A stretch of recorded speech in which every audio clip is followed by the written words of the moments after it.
వారిని గూర్చిన సమాచారము యెరూషలేములోనున్న సంఘపు వారు విని బర్నబాను అంతియోకాకు వరకు పంపిరి. చూసారా? ఇప్పుడు చూడండి, ఇక్కడ సంఘము విస్తరిస్తుంది. ఏం చేస్తుంది చెప్పండి? సంఘం విస్తరిస్తుంది కదా. ఈ సంఘం విస్తరిస్తున్నటువంటి ఈ సమయంలో సంఘానికి ఇప్పుడు ఏం పెట్టాలి? అందరూ కూడా చెప్పాలి. చక్కగా వాక్యాన్ని బోధించే సేవకుడు కావాలా లేదా? కదండి. పాటలు పాడేవారు కావాలి. వాస్తవానికి సంఘం ఎక్కడ విస్తరించింది? యెరూషలేములో అని చెప్పుకొచ్చాను కదా. యెరూషలేములో సంఘం విస్తరించింది. కానీ వాక్యం చూడగలిగితే ఇక్కడ నిజంగా యెరూషలేములో కొన్న వారి కంటే, యూదుల కంటే గొప్ప విశ్వాసం ఎవరికి ఉందో తెలిసి వీరికి ఉందంట. చాలా గొప్ప విశ్వాసం. కానీ వారికి ప్రార్థించడం రాదు, వారికి ప్రవచించడం రాదు, వారికి వాక్య సందేశం చెప్పడం రాదు, వారికి పాటలు పాడడం రాదు, వారికి ఏ విధమైనటువంటి పరిస్థితులు గుండా ప్రయాణం చేయడం రాదు. కేవలం ఏంటో తెలుసా? వారికి దేవుని హస్తము తోడై ఉంది కనుక, దేవుని ఆత్మ కూడా పనిచేసింది కనుకే వారు కేవలము నమ్మి, వారు కేవలం విశ్వసించి దేవుని వాక్యాన్ని ఏం చేస్తారో తెలుసా? వారందరూ కూడా నమ్మిన కారణాన్ని బట్టి సంఘము నానాటికి అక్కడ విస్తరించింది. అక్కడ విస్తరించవలసినటువంటి యెరూషలేములో సంఘము అక్కడ మానివేసి దేవుడు సంఘాన్ని ఎక్కడ విస్తరింపజేశాడో తెలుసా అండి? ఒక ప్రదేశంలో, అనగా ఈ ప్రదేశంలో దేవుడు నిర్వర్తించాడు. వాస్తవానికి ఇప్పుడు సంఘం అందరూ ఉన్నారు, కానీ సంఘాన్ని బాగా పట్టించుకునేవాడు కావాలి. చెప్పండి, సంఘం అంతా ఉంది కానీ అందరూ ఉన్నారు, కానీ పట్టించుకునేవాడు కావాలి. అందుకనే ఇప్పుడు యెరూషలేములో ఉన్నటువంటి వారు పెద్దలకి సంగతి తెలిసిందంట. ఏమని? ఒరే, ఆ అంతియోకాలో ఉన్నటువంటి సంఘము ఏమైందో తెలుసా అండి? బాగుందంట.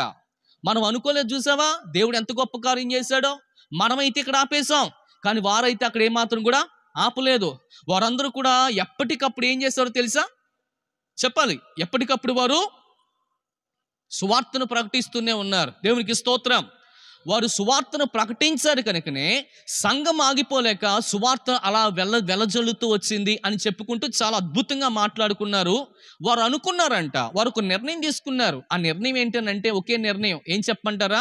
మనము ఇప్పుడు ఆ ప్రాంతానికి, ఒక ప్రదేశంలో ఆ ప్రదేశానికి ఒక వ్యక్తిని పంపించాలి అని చెప్పారు. ఇంతకీ ఆ ప్రాంతానికి ఎవరిని పంపిద్దామని అక్కడ ఉన్నటువంటి వారందరినీ చూస్తే, ప్రియదేవుని బిడ్డలారా, ఒక ఆయన మనకు కనిపిస్తున్నాడు. ఎవరంట ఆయన? బర్నబా. చెప్పండి అంట. ఎవరంట? బర్నబా అనేటువంటి వ్యక్తిని పంపించారంట. ఏ ప్రాంతానికి? ఇప్పుడు అక్కడ విస్తరిస్తున్నటువంటి ప్రాంతానికి పంపించారు. ప్రాంతానికి పంపిస్తే బర్నబా చేసినటువంటి ఈ రోజున 3 విషయాలు జ్ఞాపకం చేస్తాను. సంఘానికి వచ్చినటువంటి ఆయన, సంఘాన్ని చూసినటువంటి ఆయన, సంఘ ప్రజల్ని కలిసినటువంటి ఆయన సంఘం కొరకు ఏం చెప్పాడు, సంఘానికి వచ్చిన తరువాత ఆయన సంఘాన్ని చూసి ఏ విధంగా మాట్లాడాడు, సంఘంలోకి వచ్చినటువంటి తరువాత ఆయన పనితీరును బట్టి పరిశుద్ధాత్మ దేవుడు సంఘానికి ఆయన గురించినటువంటి మాట ఏం చెప్పాడు అనే కొన్ని విషయాలు మీకు జ్ఞాపకం చేస్తాను. మీరు చాలా జాగ్రత్తగా గమనించండి. బర్నబా అనేటువంటి మాటకి అర్థం ఏంటో తెలుసండి? హెచ్చరిక లేదా ఆదరణ పుత్రుడు అని అర్థం. చెప్పండి ఏంటంట? హెచ్చరిక లేదా ఆదరణ పుత్రుడు. వాక్యాన్ని మీరు చూడగలిగితే అపోస్తుల కార్యం చూడండి 4వ అధ్యాయము, అపోస్తుల కార్యము 4వ అధ్యాయం 36వ వచనంలో ఒక చక్కటి మాట మనకు కనిపిస్తా ఉంది. చదవాలి ఒకసారి. చూడండి, ఎక్కడ పుట్టాడంట బర్నబా? కుప్రాలో పుట్టాడంట. లేవీడు వంశస్థుడుగా ఉన్నాడంట. యోసేఫు అనేటువంటి మారు పేరు కలిగినటువంటి ఎవరో కాదు, ఆ మారు పేరు కలిగినటువంటి యోసేఫే ఇక్కడ ఉన్నటువంటి బర్నబా. అతనికి అపోస్తులు హెచ్చరిక పుత్రుడని పేరు పెట్టారు. చూడండి, అపోస్తులు అంటే ఎవరు? యేసుక్రీస్తు ప్రభు వారికి ఉన్నటువంటి 12 మంది శిష్యులు ఉన్నారు కదా, ఆ 12 మంది శిష్యుల క్రింద శిష్యరికం చేస్తున్నాడు కనుక చూడండి, వారు కూడా ఆయన ఏం చేస్తారో తెలుసా? నాకు తెలిసి అభిషేకించిన వారుగా ఉన్నారు.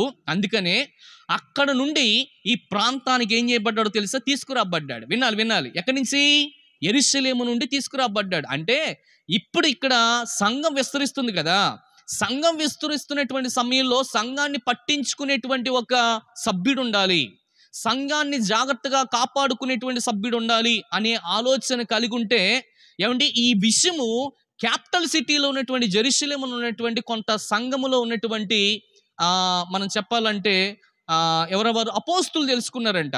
ఈ లోపల అపోస్తులకు అనిపించింది మనం తర్వాత వెళ్దాం, కానీ మొట్టమొదటిగా ఎవరిని పంపించాలో తెలుసా? ఎవరిని పంపించాలి? యువకుడు, ఉత్సాహవంతుడు. ఎవరో బర్నబా. ఈ మాట ఎక్కడ మాట్లాడుతుంది తెలుసండి? యువకుడండి, ఉత్సాహవంతుడు, రాజకీయాల్లో ఉపయోగిస్తాం మనం అందరం, అవునా కదా? కానీ ప్రియ దేవుని బిడ్డలారు గమనించండి, సంఘం రాజకీయం కాదు, కానీ సంఘంలో కూడా నేటి సమాజంలో ఏమండి ఈ విధమైనటువంటి బలం కలిగిన వారు ఉండాలి. ఎవరు ఉండాలి సంఘానికి? చెప్పాలి. యువకులు ఉండాలి, ఏమండి యువకురాళ్ళు ఉండాలి, ఉత్సాహవంతులు ఉండాలి, పాటలు పాడేవారు ఉండాలి, ప్రవచించేవారు ఉండాలి, ప్రభునామాన్ని ఘనపరిచేవారుగా ఉండాలి. సో అనేకమైనటువంటి అద్భుతమైన ఆశ్చర్య కార్యాలు దేవుని కోసం చేసేవారుగా ఉండాలి. ఈ రోజున ఈ యొక్క కుటుంబ ఆశీర్వాద కుడుకులో నేను జ్ఞాపకం చేస్తున్నాను, నీవు కూడా ఉత్సాహవంతుడిగా ఉన్నావా? నీవు కూడా దేవుని కొరకు పరిగెట్టేవాడుగా ఉన్నావా? నీవు కూడా దేవుని కోసం సాహస కార్యాలు చేసేటువంటి వారుగా ఉన్నావా? దయచేసి గమనించండి, అక్కడ ఉన్నటువంటి సంఘం వారితో దేవుడు మాట్లాడితేనే తప్ప బర్నబా అంతియోకాకు రాలేదు. ఎందుకు తెలుసా? అంతియోకాలో ఉన్నటువంటి బర్నబా ఇక్కడికి వచ్చాడంటే ఆ బలమైనటువంటి కారణం ఉంది. దేవుని ఆత్మకార్యం ఉంది. దేవుడు తన శక్తిని చూశాడు, తనకున్నటువంటి ఆ యొక్క ఉద్దేశాన్ని చూశాడు, తనకున్నటువంటి ఆ యొక్క గట్స్ చూశాడు.